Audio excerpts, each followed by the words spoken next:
a todos, sejam bem-vindos ao Intalks CEO. Sou o Thiago Alves e hoje, nossa convidada para falar da tecnologia na prestação de serviços de beleza, recebemos a querida Isabel Antonini, co-CEO da Singu. Isabel, seja bem-vinda ao Intalks. Obrigada, Thiago. Um prazer estar aqui com vocês. Há quanto tempo existe já a Singu? Desde 2015. 2015. Então, vocês viveram ali, deixa eu trazer de volta aqui. Vocês viveram ali no auge, digamos assim, das empresas, não, nem digo isso, o auge do empreendedorismo, digamos ali, da crise de 2014, 15, 16, muita gente buscando fomentar o empreendedorismo, e aí a Singu nasce no momento onde talvez a gente não falava tanto de transformação digital igual no último ano e meio, né, Isabel? O que a pandemia trouxe para vocês, assim, acelerou mais ainda a base de cliente, a base de dados, a necessidade de transformação digital? Conta um pouquinho para a gente como é que era o momento de vocês antes da pandemia, o que a pandemia trouxe de ensinamento. Claro, com certeza, esse movimento digital aí, claro, com certeza foi super catalisado pela pandemia, né, em diversos segmentos. Quando a Singu surgiu, ainda era muito incipiente esse mercado de empreendedorismo, de tecnologia, obviamente, não tanto quando o Thales fez a EasyTaxi, por exemplo, né, que não existia Uber, não existia nada. Então, realmente era muito mais inóspito esse ambiente de tecnologia e empreendedorismo quando o Thales fundou a EasyTaxi.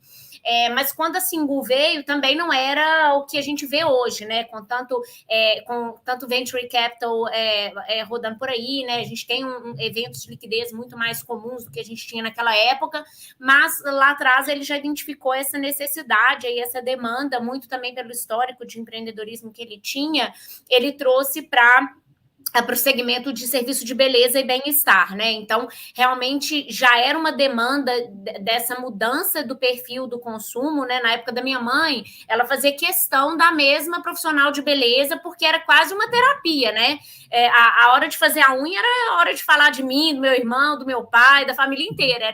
Então, ela precisava que fosse a mesma profissional para ter aquele background da história dela, perguntar como é que era o marido, como é que tá todo mundo.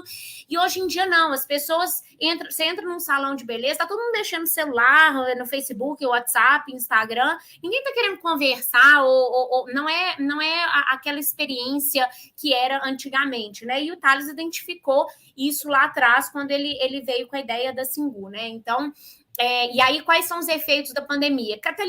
Catalisou isso, né, vezes 10, porque os salões ficaram fechados, né, durante um bom tempo.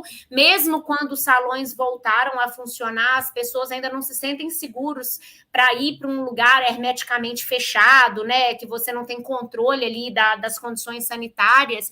Então, e aí é até interessante, falando dessa questão de sanitária, quando veio a pandemia, e obviamente ninguém sabia o que era, né?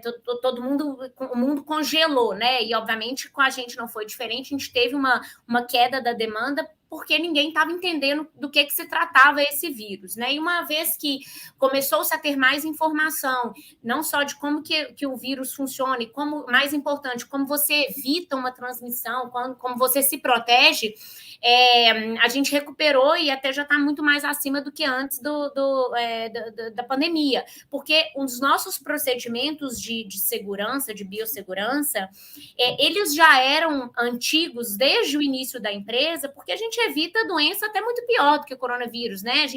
A gente lida com objetos cortantes, então a gente tem que evitar a transmissão de coisas muito piores, de hepatite, sífilis, qualquer coisa que um objeto cortante pode transmitir, né? Então, quando veio a pandemia, a gente percebeu que para a gente evitar um contágio do coronavírus, a gente não precisava mudar praticamente nada no nosso procedimento de segurança.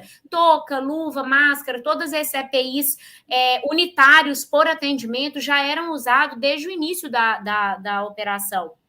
Então, uma vez que a gente começou a comunicar isso melhor para os novos clientes e reforçar com os clientes que já sabiam que era assim desde o início, a gente só conseguiu capturar realmente o benefício, né, a catálise desse efeito da pandemia de maior digitalização, porque quem antes era mais heavy user do salão tradicional começou a considerar o nosso modelo de negócio. Então, realmente, passado aquele primeiro susto, aquele baque do eu não sei o que está acontecendo, a pandemia realmente catalisou para a gente essa penetração em late users, né, desse tipo de tecnologia, desse novo formato aí de consumo do serviço de beleza.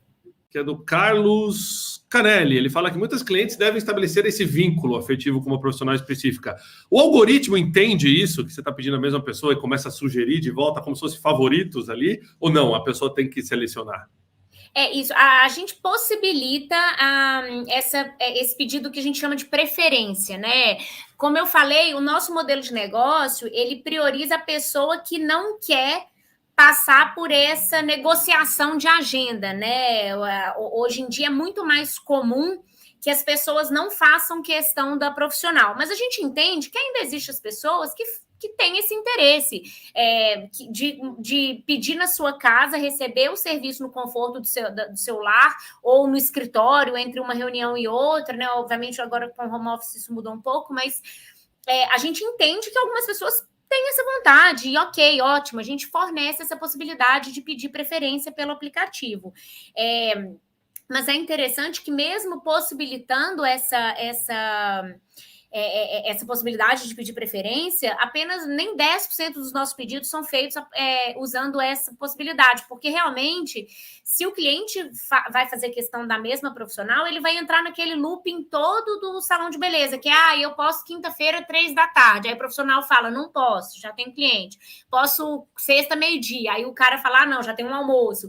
Então, a gente possibilita isso. Para a profissional também não é interessante ter esse cliente recorrente, porque, como eu falei, ela preza muito pela liberdade, pela flexibilidade de agenda. Então, se ela tem aquele cliente toda semana, todo no mesmo horário, ela fica refém daquela pessoa, né? Então, se amanhã ela não quer trabalhar, ela quer ficar com a família, ela quer viajar, tirar umas férias, ela não consegue, porque ela tem aquele cliente. E até por esse motivo que a gente não se preocupa com desintermediação, que é o que muitas vezes as pessoas perguntam também.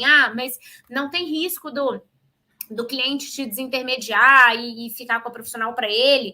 E aí, na verdade, esse não é um problema para a gente captura isso com cliente oculto, a gente tem uma ferramenta de clientes ocultos, onde pessoas contratadas pela Singu vão na casa do cliente, na casa da profissional, chamam a profissional em sua casa e tentam fazer essa desintermediação, e a gente tem menos 0,05% disso, de problema de desintermediação, porque realmente não é interessante para profissional. Ela teria que desintermediar muita gente para ter 6 clientes por dia, 7 dias na semana.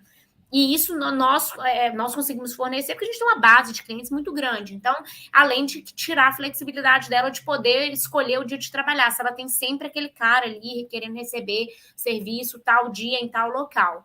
Então, a gente oferece possibilidade de solicitar a preferência, mas é menos de 10% dos nossos números de pedido mensal através dessa ferramenta.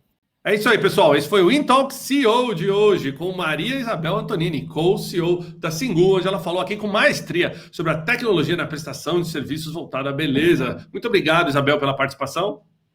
Obrigada pelo convite, estou sempre à disposição.